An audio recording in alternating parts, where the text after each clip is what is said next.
Mes chers amis, s'il vous plaît, prenez une pièce, un billet, mettez dans la boîte de tzedaka et on pensez tout l'âme Israël, tous ceux qui ont besoin d'une bracha de refoua shlema, tous ceux qui ont besoin de la Yeshua, et nous avons tous besoin de la grande Yeshua, la Yeshua, la délivrance, la Goula avec Mashiach. Aujourd'hui, le monde proclame cette journée comme la fête des mères. Important à préciser que la fête des mères pour Am Israël est tous les jours de l'année, 365 jours. Kabed et avicha vetimecha, honore tes parents, père et mère. C'est pas une fois par année en lui envoyer un bouquet de fleurs ou une belle petite carte ou la sortir dîner dans un restaurant ou lui envoyer un petit foulard et maman je te revois l'année prochaine. Non, ça c'est pas la mitzvah de la Torah. Mais étant donné que c'est une journée qui l'accent est mis sur l'importance de la maman, je voudrais mentionner quelques mamans dans l'histoire juive, dues à leur courage, à leur engagement, à leur sacrifice, à leur vision prophétique, à leurs conseils. Nous sommes toujours là. Et prenons quelques exemples, d'abord bibliques. Sarah, quand elle voit que son fils Yitzhak est en danger spirituel et physique, danger même mortel de son frère, son grand frère Ishmaël, elle s'assure de protéger son fils et de assurer qu'Ishmaël aille là où il devrait être, tout en assurant la vie de Yitzhak. Plus tard, quand Yitzhak veut bénir son fils Esav, Rivka, la maman, intervient.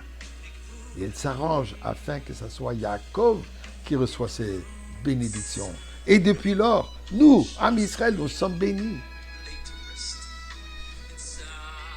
Rachel, fiancée à Yaakov, au jour de la noce, au jour de son mariage, elle a partagé son secret avec Yaakov pour protéger l'honneur de sa sœur, Léa.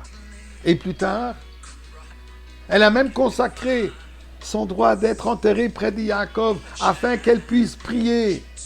Quand nous sommes partis en Galout, Rachel me vaka albanea, elle pleure jusqu'aujourd'hui pour la délivrance de ses fils.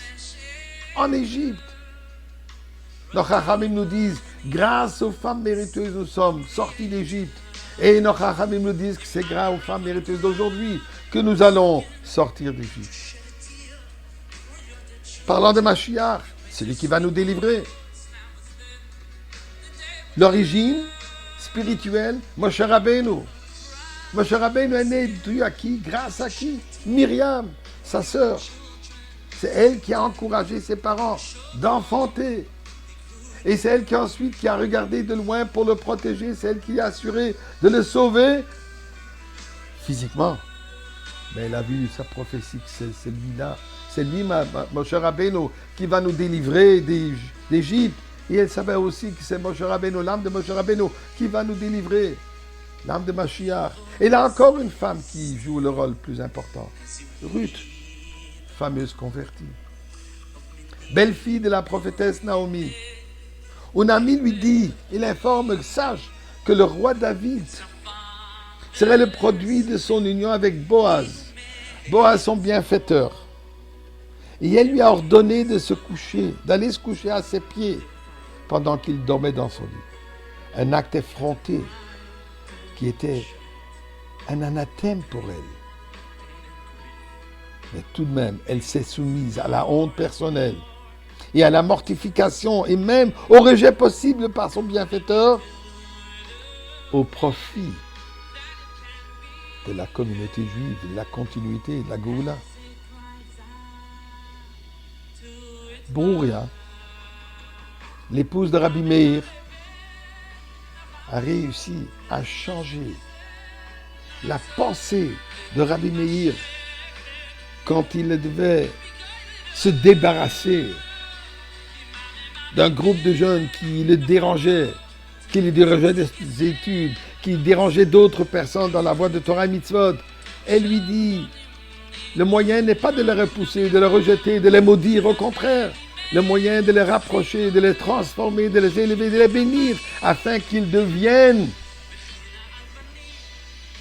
et marchent dans la même voie que toi, Rabbi Meir. Donc ce sont ces femmes qui ont réussi à transformer la pensée, la continuité, l'existence du peuple juif. Et mes chers amis, surtout, ne regardons pas seulement dans le passé, mais n'oubliez pas de se souvenir de nos mamans. Et surtout des mamans de nos enfants. Et c'est grâce à elles que nous allons mériter le Mashiach.